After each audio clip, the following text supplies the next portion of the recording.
Hello guys, चला आज तर बघूया आपण भूमी शेतात जाऊन काय काय करते. चला.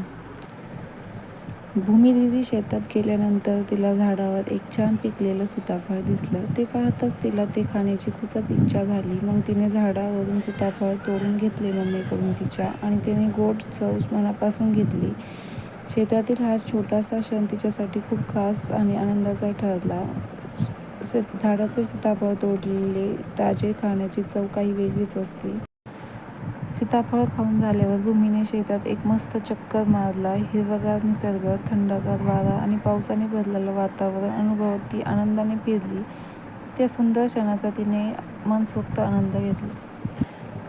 पावसाचं सुंदर वातावरण आणि भूमी दीदीचा शेतातला आनंद काही वेगळाच होता.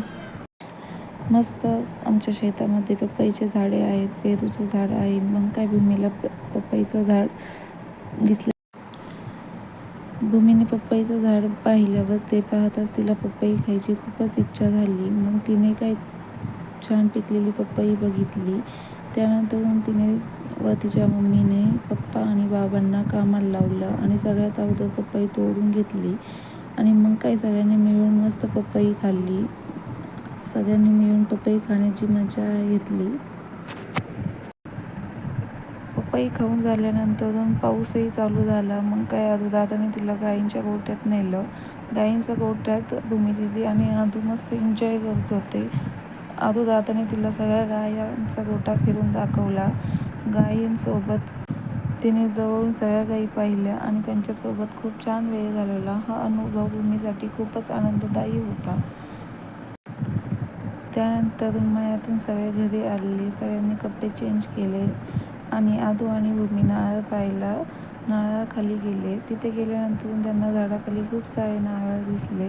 ते पाहून सगळ्यांनाच खूप आनंद झाला. मग आदूदादा आणि भूमीने ते नारळ उचलून घरी आणले. नारळ घेऊन दोघेही खूप खुश झाले आणि दिवसाची मजा अजूनच वाढत गेली.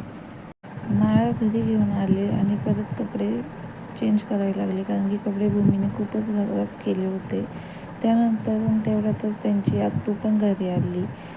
मग काय आत्तू आल्यावर राघव आणि भूमीला नुसता धिंगाणाच लागतो. दोघांची मस्ती सुरू झाली. दोघांना आत्तू आल्यावर खूपच मजा येते. राघव एवढ्यात धरून धरून उभा राहण्याचा प्रयत्न करतोय. त्याची ही गोड हालचाल पाहून सगळ्यांनाच खूपच आनंद होतोय. आत्तूसोबत धमाल मस्ती करून झाल्यावर भूमी दीदीने डॉगीला खाली घेतले. डॉगीला खाली घेतल्यानंतर त्या राघवलाही त्याच्याशी खेळायचं होतं. कुत्र्याला धरून तो उभा राहण्याचा प्रयत्न करत होता. त्याची ही छोटीशी धडपड पाहून खरंच खूप आनंद वाटतो. त्याला डॉगीला धरून उभाच राहता आलं नाही. मग काय इकडे सोफ्यावर आत्तू बसेल होती. मग तो लगेच आत्तूकडे आला. पण आत्तूने पण त्याला घेतले नाही. मग काय तो डॉगीकडे बघत बसला. डॉगीला थोडे जवळ ओढले आणि मग डॉगीसोबत परत खेळायला सुरुवात केली. खूप गोड आठवणी कॅमेऱ्यात कैद होत्या. तर आजचा ब्लॉग कसा वाटला तुम्हाला नक्की कमेंट करून सांगा.